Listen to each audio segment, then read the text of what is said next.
Good evening, ladies and gentlemen. You are at the Triple B Black and Gold Dynasty. I'm your host, Bad Bubba Brewer, to review the cluster F of a Sunday afternoon game against the Baltimore Ravens. Welcome, everybody, for tuning in to your weekly Steeler rants. It's not going to be a positive Steeler talk this week, as the Steelers have no run defense, and I called this episode Turnover City.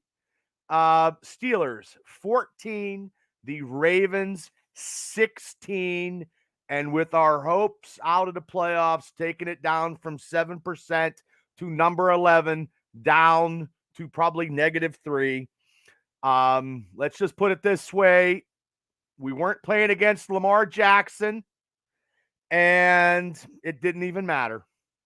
It didn't even matter because the Steelers had a trifecta of a time due to the fact of losing to their starting quarterback, Kenny Pickett, who actually suffered his second concussion of the season. And I know I'm trying to get on here and see if hey, Lou, thanks for tuning in. So Benjamin, thanks for tuning in to the Triple B Black and Gold Dynasty show, where I think we have to sit back and realize it was a catastrophic time of year. Usually in December, the Pittsburgh Steelers actually play good. They had a chance to win this game. No penalty was called on the Kenny Pickett helmet getting hit to the ground by the defensive player. The Ravens came to play, guys. The Steelers' run defense was non-existent, which I didn't think it was going to be non-existent going into against this game against the Ravens, because when we play the Baltimore Ravens, the Pittsburgh Steelers, it's a gruddy football kind of experience, and it was gruddy and gritty and grimy and dirty and everything it was just god awful. It was god awful because, like I said, Kenny Pickett left in the first quarter when he took that Raven shot from linebacker. It was a linebacker, Raheem Smith, who they made a trade from Chicago, who was a devastating force in Pittsburgh Sunday afternoon. And then here comes good old Mitch Trubisky. Good old Mitch was lighting them up, though. Hey, Dana, thanks for tuning into the Triple B Black and Gold Dynasty. I know your Eagles are doing well. I'm sure Bob is having a great season, as always, when the Eagles are doing good. We are not doing so well this year, and it is what it is. You can't win them all. But good old Mitch Trubisky was lighting them up, Pete, for 22 out of 30 for 276 yards, 1 touchdown. And the big thing that cost us, one of the reasons that we lost this game, was Mitch Trubisky's 3 interceptions. The first interception that he had, people could say something about, Steven Sims didn't run the right pattern, but honestly, to the greater effect of the Pittsburgh Steelers offense, why is Steven Sims trying to be the new Ray McLeod of the Steelers, Matt Canada? Can you please answer me that question? So if anybody has any questions, please pop on social media on the Facebook Live. We're going live right now on Facebook. I can take comments on the YouTube channel. Please hit like and subscribe to the Triple B Experience podcast and show. Hey, it's an experience. Everything I do is an experience. So let's just say, Mitch, I feel sorry for you. I feel bad for Mitch. I thought he could have been comeback player of the year, but due to the fact of the Matt Canada offense, and he was very conservative when he played first part of the season. Now he's a riverboat gambler. Throw it. Like, he had a nice pass to George Pickens. All right, Tanya, thanks for tuning in to the Triple B Black and Gold Dynasty show. Thank you. God bless you. Yes. So he had a nice pass to George Pickens. He was throwing the ball a little bit more, but I think he just looks at a receiver and he just doesn't look off. Hey, Travis, thanks for tuning in. Hey, everything's good. We got 4 more games. Benjamin says the Steelers are going to win against the Panthers 24-17. Yes, and any diehard Steeler fan knows they always pick the Steelers. Benjamin, during the show, has always taken the Steelers. I think his 5 touchdowns by Kenny Pickett were not on par. I'm sorry, Benjamin. And I know, God bless you. I don't think he's going to play the rest of the season. I 2 concussions. He don't need to come back in. What does he need to prove in this lovely Matt Canada offense? Hey, cousin Scott from Florida, how you doing? Thanks for tuning into the Triple B Black and Gold Dynasty, where I'm sure you were watching a shitty game Sunday in Florida when the Steelers looked like hell, played like hell, and should have won that game easily, I believe. I know the turnovers with the 3 INTs, but the run defense was another concern of mine and has been a concern of mine for the last probably 2 years. The Steelers are getting old in a lot of ways. They're young on offense. They're getting old at the way they play. It's surprising that they scored a touchdown. They scored a touchdown in the last 2 minutes of the game. Kenny Pickett was limited today. Kenny Pickett does not need to go back in anymore, because what if Kenny Pickett gets a 3rd concussion in his first rookie season, Benjamin? Dan Moore, we don't have a good tackle. He was running around. He didn't even throw. He didn't even complete a pass. He ran for 16 yards, and then he took the concussion. He took the hit for the concussion. It's just where anything that we had the last 2 games is pretty much, it's etch-a-sketched off of what I've seen. It's all negative. There's nothing really positive about what I'm going to be talking about tonight. I can't live in the laurels of our past, because I would always say that we'd win the playoffs and go in the Super Bowl. That is not going to happen this year. With Najee Harris had 12 carries, 12 carries, and just he had like 30, I think he had 33 yards and a touchdown. That is not good. That is not good. Now, receivers, Dante Johnson was targeted 8 times, had 6 receptions, 82 yards, and still no touchdowns. This guy got paid $36 million, has not scored. You're talking to probably 10th graders all across the world that are probably scoring at the Christmas dance way quicker than Dante Johnson can get a touchdown this year. Hey, Shane. Thanks for tuning in, Shane. Shane, if you want to jump on, give me your email address, brother. I'll get you right on if you want to vent about the lovely Ravens. I told you when I get you on that, nobody else wanted to show up, so I just figured I'd go by myself. But if you want to go on, I will. I'll put you in right now, brother. If you want to chat about the Steelers, I'll be more than happy to have special correspondent Shane Stodmiller. Hey, Walter, thanks for tuning in to the Triple B Black and Gold Dynasty show, where we're talking about that lovely loss against the Baltimore Ravens that pretty much, I believe, has taken them out of the playoff run. Travis. Okay, I'm going to get you in a second here, Shane. Travis, I agree with the NFL. I think they should be ejecting players for late hit on the quarterbacks and hit on defensive list players on either side of the ball. And Pickens did a good Sunday, and I would put Mason in on Sunday. Yeah, I said that too. I said that too. So let me get the let me try to send it to you. Let me send it to you here at Gmail here, Shane. I'm slowly getting it in here. So I know I'm off camera right now doing what I'm doing. Hopefully you guys can see me. But yeah, so I would play Mason. I mean, I know Mason got some snaps, but realistically, we have receiver George Pickens was targeted 3 times, 3 receptions for 78 yards. Come on, get him 100 yards. Somewhere, anywhere, somewhere would be great. Tight end Pat Freiermuth was targeted 6 times. He had 3 interceptions, 32 yards, and 1 touchdown, which was in, I believe, him splitting a double coverage. Hey, thanks, Larry. Yeah, I'm doing 2 things at once, so this should be good. I'm bringing special field correspondent Shane Stodmiller in. You know what I mean? And Shane, get ready, because you can give your views on this lovely Steeler loss as we've seen on Sunday. I think the Steelers' run defense was god awful, was not there, which was terrible, terrible. And I'm sending it to you, Shane. So I'm going to get back into the zone. I'm back. Hopefully Shane Miller will pop in. I'll get him on for everybody. And well, hey Benjamin, I know he tied with the Lions last year. Mason did, but you got to remember he was on a winning drive and they both fumbled the ball.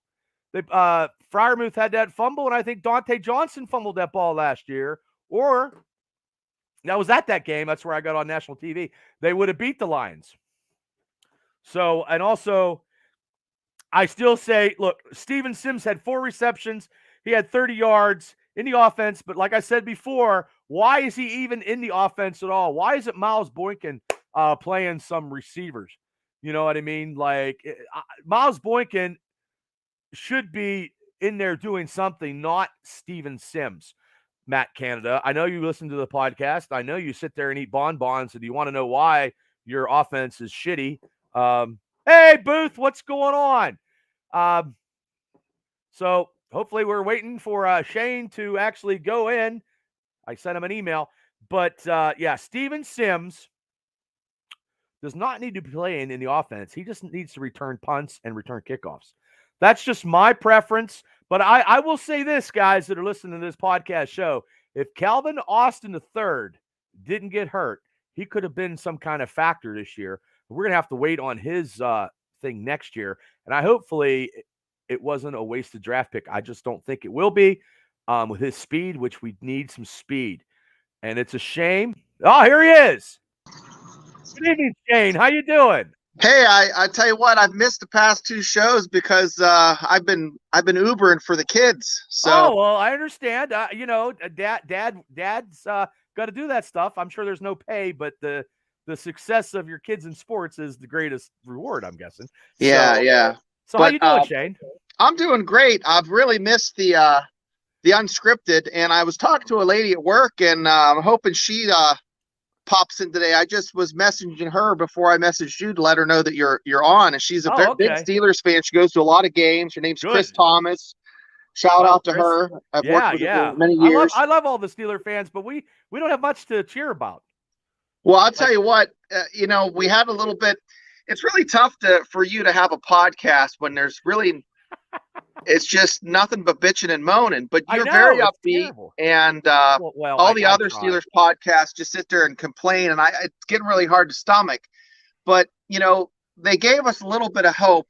See, the Steelers are like the West Virginia Mountaineers. The West Virginia Mountaineers it's like asking a girl that's a little bit promiscuous to the prom, and you think you're going to get lucky, and then she finds Jesus the week before.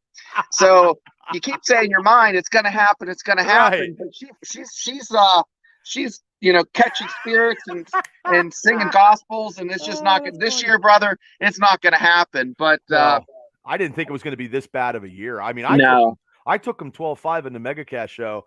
And and Boothie says the hit on Pickett should have been roughing and a face mask. Yeah, I agree, Booth, but I think they just look what they want to see. You know what I mean? But I mean, did you think the Steelers would be as bad? Hey, Billy Johnson, thanks for tuning in. Do you think the Steelers would be as bad offensively and defensively if going through almost this whole year? Well, it's one of those things, Bubba, where it's hit or miss. We have a half where the defense plays well, and I think last game I was folding clothes while I was watching, so I wasn't really paying attention. Oh, Jesus God Almighty! My towels all matched up, but they were in it. Those interceptions just sealed the deal. I mean, what can you do when with the turnover game? It just. When we were still in it though, the whole game, like. Oh my gosh, yes, yeah. And they couldn't stop. They knew he was going to fourth quarter. They knew they were going to hand the ball to that stud, and he was going to run it down their throat. And despite how good the defense is, and TJ, you were right, Bubba, weeks ago. He's not 100%. I don't think he's not even 40%.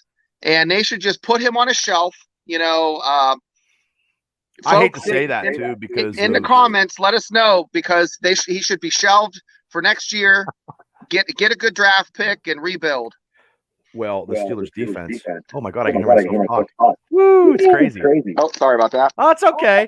That's okay. I love hearing myself talk because I feel that I'm intelligent and I just talk and it's intelligent. But the Steelers defense, Shane, had only 2 sacks. One TJ actually got, and then a half a sack to Chris Wormley, and then half a sack to Tyson Alelu. But Wormley tore his ACL. He's out. So he's 34 years. He's probably never going to play a Steeler. He's done for the season. He's probably never going to play again with the Pittsburgh Steelers. I thank him for his contribution, and tearing that at a later age is hard to do. I mean, I'm 50-some years old, and getting out of bed is a hard job anymore. So I can imagine being an NFL player and tearing an ACL, making a tackle, and like you want to finish out the season. You know what I mean? You want to try to do. I think right now the Steelers need pride. Pride is what the Steelers need, but honestly, they don't. I just coaching wise, like they let their run defense. I don't know if you knew this, had 215 yards. The Ravens ran on us, and they were running the ball almost 100 almost had 100 yards in the first half. So I mean, that's just the run defense. The $100 million Fitzpatrick and TJ Watt, we got like 2 tires in the front of the car that are gold, and the 2 tires in the back and a spare are all pretty shitty on a car. You know what I mean?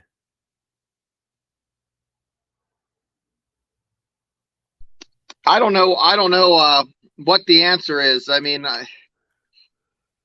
it's funny. I can't even listen to the fan anymore. I mean, even those guys are putting their hands up in the air, and they're usually glass half full type of fellas. But Kenny Pickett. I mean, do you think Kenny Pickett was hurt, Bubba? That why didn't they pull him when he first got hurt? I mean, I was confused on that. I believe that they didn't think he was hurt, and they didn't realize, and they put him back out, and they figured it just probably affects coming from. Sometimes I've had concussions. I mean, the after effects, and they probably should have never let him back on the field. And then having two concussions in a season, being a rookie, is not good. Now Booth said Kyler Murray had the same thing, and then Travis says I thought TJ would sit out and of the rest, and if you come back for being hurt this year, you just sit out the whole season. I thought so too, but I thought his sparked into a couple games. But Shane, I just think on that down where the Ravens had to get that first down and eat up the rest of the clock, it looked like he was actually taking a picnic basket lunch. I mean, he looks like he wasn't even there. So it looked like he was cuckoo for Cocoa Puffs. I mean, it's but with maybe he passed protocol, and then all of a sudden, they just caught something and say they took his helmet from him. But I'm glad they did that. It's beneficial. I mean, there were years that you saw. Well, I've said this a number of times on your show that AB, when Burfict knocked him till Tuesday, he thought it was playing on Sunday. He thought it was Tuesday. I mean, he has been bat crap crazy since then, and I just hope that Kenny, they sit him down. Now, leading into that, Bubba, would you think that they should sit Mitch and play Mason? Well, you know what? If they play Mason and he fucks up, we could lose a compensatory pick if somebody takes Mason, from what I heard on, I think it was the Fan. But I know Madden has been dissing the Steelers all year long. That's how Mark is. I don't know. I think we got nothing to lose, but because hopefully it just shows that the offense that Matt Canada is running, hopefully now he's by. Booth says AB locked in his house and hiding from the police. That's what he said. Wait, that's because he's fucked up, Booth, because of all those concussions, like Shane said, man. Burfict fucked him up, and he was messed up to begin with because all receivers are divas anyway. But I can't understand some of these players have to play for some pride playing for the Pittsburgh Steelers. I mean, but the thing is, Lo, and I never would have thought that Chris Boswell coming back would get a blocked field goal either. Like, I didn't see that coming. Well, Bubba, the guy was 6'8". I mean, just see, he looked like he had a center field glove on. He stuck that thing up there and slapped it down. I mean, shoot, not much you can do there. Those linemen, those guys in the front have to be pushing, get them down a little bit. I mean, they practice that. I mean, I'm not an offensive line coach, so I don't know what the technique is for that, but you can't be having those guys, looking like they're getting ready to dunk a basketball. Well, the thing is, that was his 8th block of his career. That Callis Campbell from the Ravens, 8 blocked. So yeah, you're probably right. They probably did practice that, but they didn't practice. They didn't do a very good goddamn job of it. And just all those picks in the red zone by Trubisky, we should have been up like 20 some points. And Mitch overthrew that one in the end zone. It was a 2nd and 1, and I don't know what kind of fucking play that was doing. And Canada should have never done. Why run the ball? Run the ball. But hey, Bubba, I want to ask you something. I know you're not a Tomlin fan, and I'm not a huge Tomlin fan, but he's entertaining. And I want to take this time, Mike Leach. My heart broke when we found out about Mike Leach. On Facebook, I would share a lot of the strange things he would say. I mean, there are stories about him getting a wrong number, someone calling him, and another coach is in the room like, who was that? You were on the phone a long time. Oh, it was the wrong number. I mean, that's just the type of guy he was. But, I was really bummed about that. But going back to Tomlin, he's his tune. He's even he's a sad panda now. He's kind of like, he doesn't like to answer questions to begin with about injuries, but it just seems in these press conferences, he seems like his ass is kicked too. Well, Tomlin, DV has a Tomlin translator because nobody can understand his philosophical football views.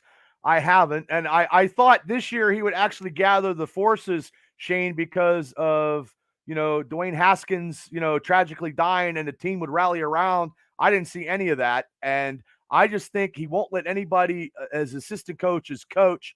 And I don't think he wants anybody taking his limelight because he doesn't have anybody from that successful coaching tree. And honestly, at a place too long, he's been very stagnant. And I'll go back to the Jacksonville playoff game where we should have won when we had the killer bees and we lost 45-42. And Boothie says, imagine if Lamar was playing, the score would be higher. And Larry says 3 Mitch turnovers didn't help, but both quarterbacks need to be better accuracy. And that includes Kenny Pickett sometimes. Yeah, I agree, Larry. Yeah, some of these games, they were outclassed this year, and you can handle a loss, but for crying out loud, that game was within reach. It was the defense gave him a couple nice stops. It's just these guys are professional athletes. I can't understand the despair, just how different one. I don't understand. Our money's screened in Pittsburgh, the same as it is in Baltimore. I just don't. I can't pick it up. I can't put my finger on what's missing. The defense looked lights out for 4 games ago. There were some spots where the defense looked legit. Mm-hmm. They haven't been able to tie series together. And you mentioned that on your podcast before. I think it was last one. What we need to do in order to beat the Ravens is get a couple 3 and outs, and they did that, but they still didn't. They were competitive. They were right there, but they just didn't make it happen.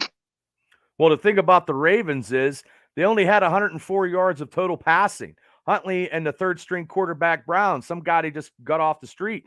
The thing what killed them, Shane, was the running back. J.J. Dobbin had he was 15 rushes, 120 yards. He had a 44-yard run right through it was like slicing butter, got a touchdown. Gus Edwards was 66 yards. Huntley had 9 rushes for 31s. They had a total of 215. The receiver Robinson had 5 receptions, 52 yards. That led all Ravens receivers. And the thing about the Ravens that always kill us is Mark Andrews. That son of a bitch had 2 receptions for 17 yards. So the only thing that they actually did was they shut down a super duper tight end, but that was it. But they ran the ball all over the Steelers. It was ball control. The Steelers defense didn't show up. Hi, Daryl. Thanks for tuning into the Triple B Black and Gold Dynasty show. I know you got a lot of Steelers stuff because you do it for a living. So, and I know he's a pro Steeler fan, which is cool. And I am too, but there's a lot of stuff that just happened Sunday, which I know, and Daryl always he's a big optimist for the Steelers, and I believe he's still taking them into playoffs. I'm sure he's going to write something on Facebook, and he was telling people not to jump off the bridge and stuff like that. I seen on social media, but sometimes, Shane, I don't know what happened. Darn it, Shane. But thank you, Shane Stodmiller, special correspondent to the Triple B Black and Gold Dynasty. He probably got tired of hearing me, or something would come up. But I appreciate Shane for popping in. Also, too, the Ravens had 2 sacks, 3 interceptions in a red zone to kill the Steelers' drives. And, Justin Tucker is always phenomenal anywhere he can kick. Okay, there's Shane right there. Oh, okay. Sorry, Bubba. Okay. I was trying to check the comments, and I'm techno-tarded here. Hey, but with that, what you said about they couldn't stop the run. I mean, he was like a fat kid in Pee Wee football. It looked like 12-year-old kids were just trying to hold on for dear life. I mean, he was getting 3-4 yards after first contact, and although Micah Fitzpatrick, he laid wood on that one play in the second half. I know the guy was pretty much stopped, but he put his shoulder into that guy, and I thought his helmet was going to pop off. That was a legit hit. That was a good hit. But see, Minka always puts a shoulder in, all that stuff. Sometimes he needs to wrap up. That was a great hit. And realistically, I'm like, okay, they took Huntley out. I'm like, okay, we need something. It was a little bit too, Mitch got him down, threw that nice pass in between 2 defensive guys with Freiermuth. They had 2 minutes and 30-some seconds, I believe. Hey, Chris, thanks for tuning in for the Triple B Black and Gold Dynasty show. And I was like, okay, that's all we need. That's all we need is get into field goal range or something. Boswell redemption. It was a big game. It was a big game. And the thing is, though, I just don't know what's going on because I don't want to see Kenny Pickett get another concussion. I believe you just run it with Mitch and have Mason as the backup. There's a lot of Steeler players that need to be put on this team to see if they're actually any good, even for next year. The Steelers signed, a linebacker that they had before.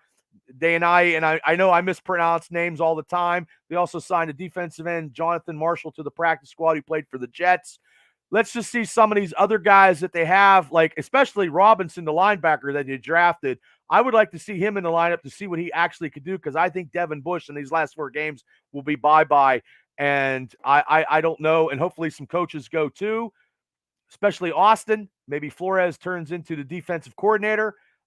Tomlin's not going nowhere. I know that. And people are like, okay, Bubba, you're whatever. That's not the case. Matt Canada needs to go, and we got to go from there. I'm not anti whatever. I love my Steelers like no other. You know that, Shane, as much as I do. But I know it was going to be – I didn't think the season was going to be like this bad. And Chris says, I like to see what Mason can do. Gave him an opportunity because right now we don't have anything to lose. I like to see Miles Boykin in the lineup as a receiver. And I like to see some Lauer Milk maybe. They're going to have to put him in. Or Leo, that rookie guy that they just see some younger stuff. We're going to have younger guys on the defensive line anyway. I love Cam Hayward, but Cam's going to be older next year than this year. Bubba, what do you think? How many years do you think he got out of that old bird? I mean, I think maybe next season's his last year. What do you think? I thought that they might have. I don't want to be that, but he's a great leader. He's great on and off the field. He's a great guy in the community. But also, too, it's a shame that during his career we couldn't get anywhere to get him a ring. I just don't know. He's probably upset about the outcome of this year anyway, and it's just sad. And maybe he has another year. If they get him some help, maybe on the defensive line and the linebackers come through, we get a healthy TJ Watt, and we get a shut. We have a lot of holes that we need to draft. And it's going to be quite an off season like last year was. It's going to be all about the draft and how we draft this year and how we go. And I got some comments. Larry says the Steelers are not going to make the good drives if the teams they play know and read every play set up for. We know that's on Canada. Travis says Mitch needs to go. Maybe we can get a 6th-round pick for him. Yeah, he's. I mean, it's $4 million or whatever. I don't have all the logistics. You're not going to get much for him anymore.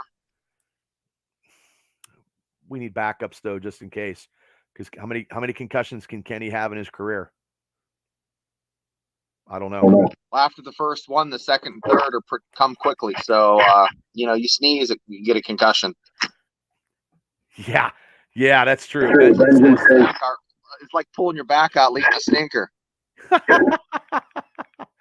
Benjamin says, "Do you see the Steelers?" No, the Steelers will not draft a quarterback, Benjamin. We need linemen, either tackles. We need a good guard and a defensive lineman, and we need corners. And we're this offseason, this draft is just going to be chaotic, and I'm going to have to pay a lot more attention to some college people, and that's why bringing Burns on his show, because Burns knows a lot of college stuff to bring him on. And I'll be honest with you.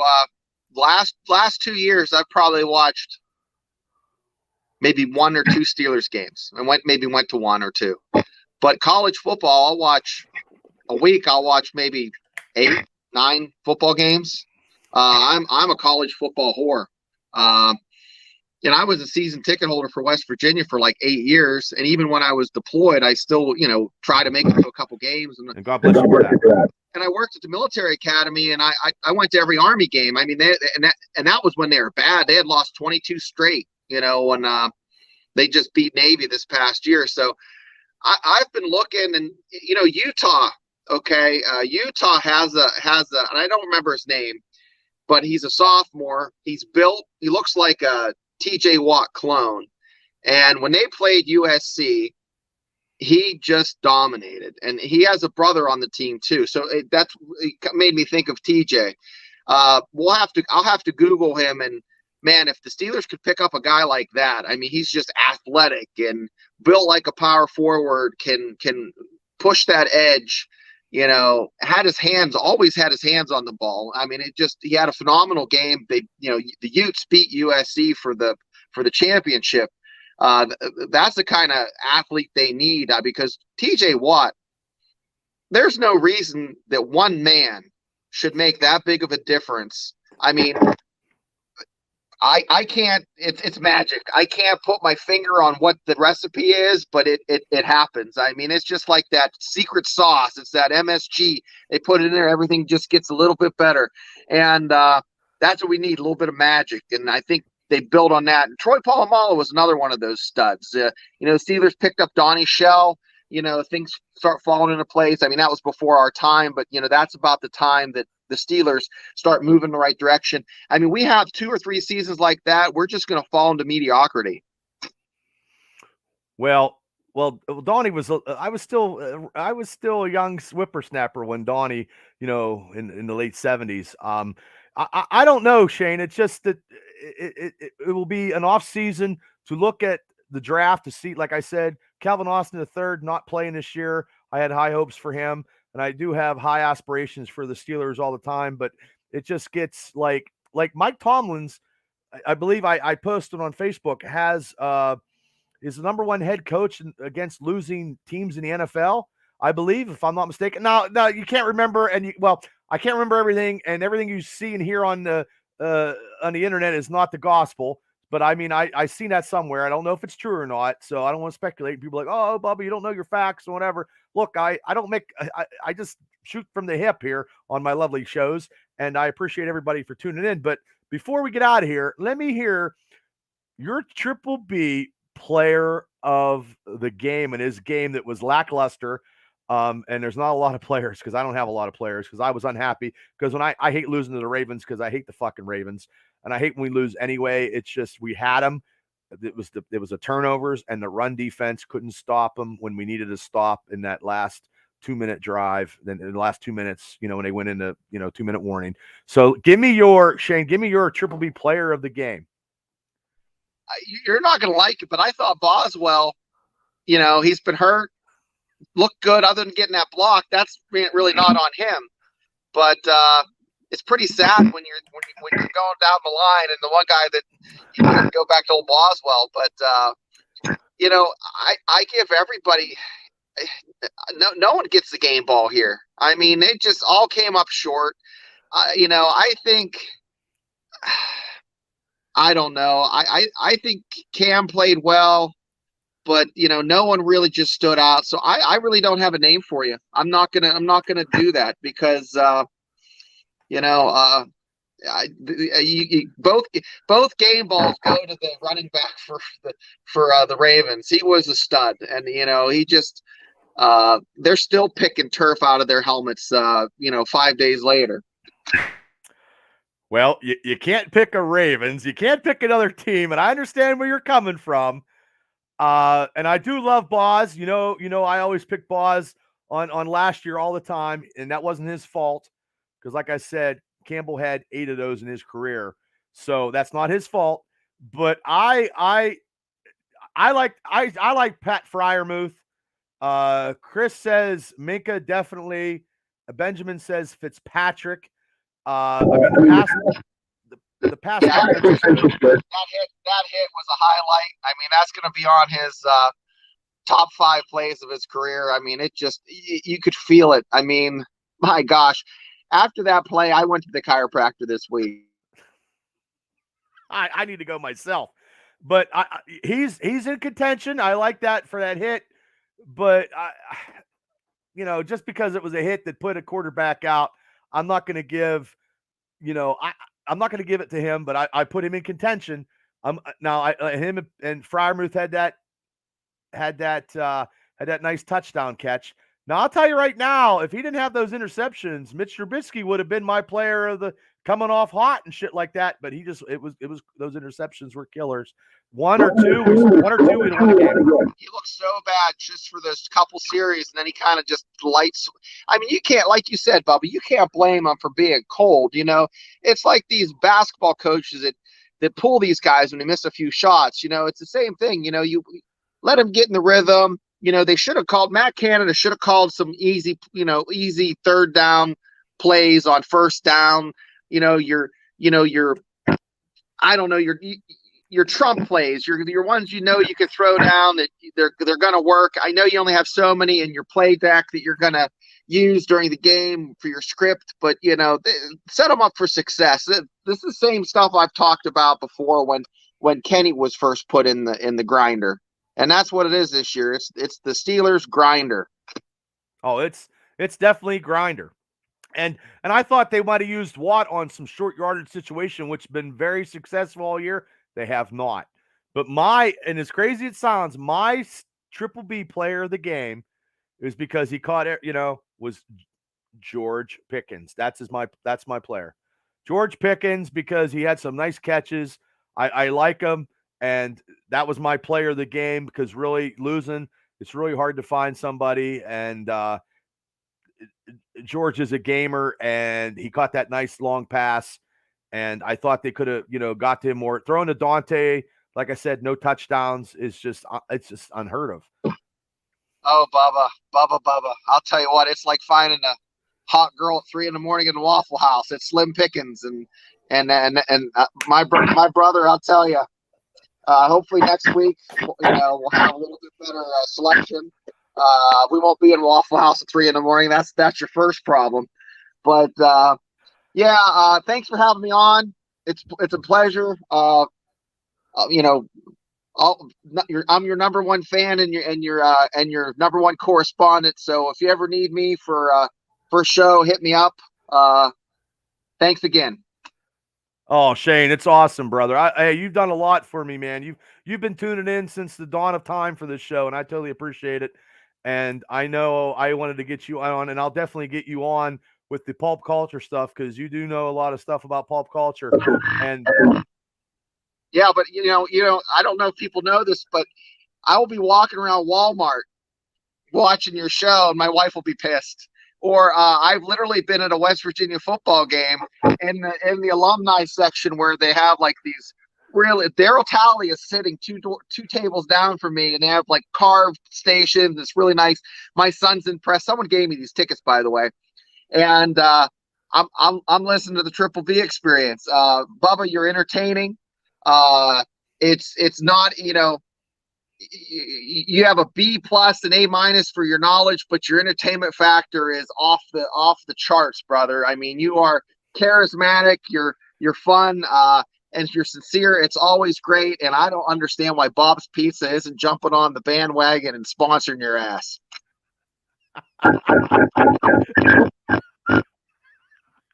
Well, Ted's a good man. And Bob's has sponsored some stuff. Hold up. Yeah, there we go. Yeah, sorry. You know what I think what I think it is? Headpiece. I bet you. Oh, okay. But the thing is though, Ted is a great sponsor to the show, and music and Alley Cat Beverage, Eric and Amanda, and I just throw all that stuff out there, and they do appreciate, and I also appreciate everything you just said, Shane. I appreciate that you watch the show. I appreciate and Larry said thanks for the input, Shane. Larry says Pickens can do better if passes are in his hands instead of overthrown. Chris said, same here. I'll be watching the Triple B experience and get yelled at. That's funny. But I try to be entertaining. Some of the stuff I don't know. I mispronounced a lot of names. I had 2 concussions. I'm doing it because I love to be entertaining because I can't be in the ring anymore. And I do love the Pits. I've been a Steeler fan all my life, and I'm not going to quit. But I do. I know we can't win every week, but at least we need to show up. And we didn't show up last week, and it cost us. And I hope it might have cost us some playoff aspirations. But realistically, if we don't go to the playoffs, we need to go back to work, tie our bootlaces up, and take a shovel and start digging a foundation that's very successful. But I want to thank you, Shane, for popping in. I appreciate you so much. I appreciate what you've done when you got the Pittsburgh Dad to do the interview. That was awesome. Go ahead, Shane. I don't think the fans know. We're in Myrtle Beach, and I said, hey, honey, the Pittsburgh Dad – Jennifer Snyder, who went to school with us, told me about it. And I said, well, we're going to go see him. So we were first people there, one of the first folks there. And there was a line out the back, but we're sitting like the table beside him. And he was really nice. He did a great promo for you, Bubba, but I didn't push record. So I'm back. I'm getting ready to send it to you, brother. And I said, my God, April, it didn't record. So I walk back up. And the saving grace is Pittsburgh Dad's a WU guy in a WU hat, and that's what got me street cred with him, because he's a Mountaineer. So can you do it one more time? And I push record. He's like, oh man, and he did it. He did a promo. It wasn't nearly as hot as the first one. I mean, that was a great take, but it was still good, and he did it for you. So yeah, that was a lot of fun. Well, thank you. I mean, I did appreciate that, and that was something that I put on the YouTube channel to get views, and that's why I call you the special field correspondent, because you're always giving me stuff about pulp culture and always doing stuff. So, I mean, Shane, hey man, thanks for coming on. Hey, anytime. I love to be your Shemp to your Mo and Curly. You know what I mean? Like, well, yeah. Well, I know Mav and Cable. I know tomorrow night. I don't know if it's going to be the 3 of us, but there will be 2 of us at 8 o'clock doing an unscripted to talk about pulp culture. There's a lot of stuff we haven't been talking about lately because I've been carrying the experience doing all these Steelers shows. And I know it's during the holidays and everybody's doing their family stuff. And I understand that. And I know we're going to have a big year-end wrap-up like we had last year with the pulp culture, good shows, favorite shows, top wrestling moments, great sports things, all that stuff. And we're going to do probably next week, I hope. And go from there or after Christmas, maybe, because next week might be chaotic because I know it is with Christmas parties and all that stuff. And I truly appreciate you, Shane. Like I appreciate everybody for tuning in. Greg Karlovich was watching. I appreciate everybody that tunes in on my social media Facebook page. And I try to be the most entertaining Steeler podcast out there. And I try to be the most entertaining podcast anytime we do this stuff on the Triple B Experience. And I appreciate the kind words that you said, Shane. And I appreciate everybody for tuning in. And like I said, we will have the show tomorrow night, unscripted at 8 o'clock. It might be myself, Cable, and maybe Mav. I don't know. We'll see. I know it's busy with the holidays. And definitely Friday night at 8 o'clock, we will review the Steelers and the Carolina Panthers, because that right now is going to be a big game, and it's a big game for Carolina, if not a big game for the Steelers. And I'll talk about that Friday night. But Shane, once again, thank you so much for jumping on. You can jump on anytime, brother. And everybody, thanks for tuning in tonight. Pittsburgh Steelers lost to the Ravens, and we've been bitching about it. But you know what? We're going to try to wrap this up and do it all again Friday night at 8 o'clock. So, everybody, thank you. Have a great night and a better tomorrow. I will get us out of here like I always do. So, thank you and good night.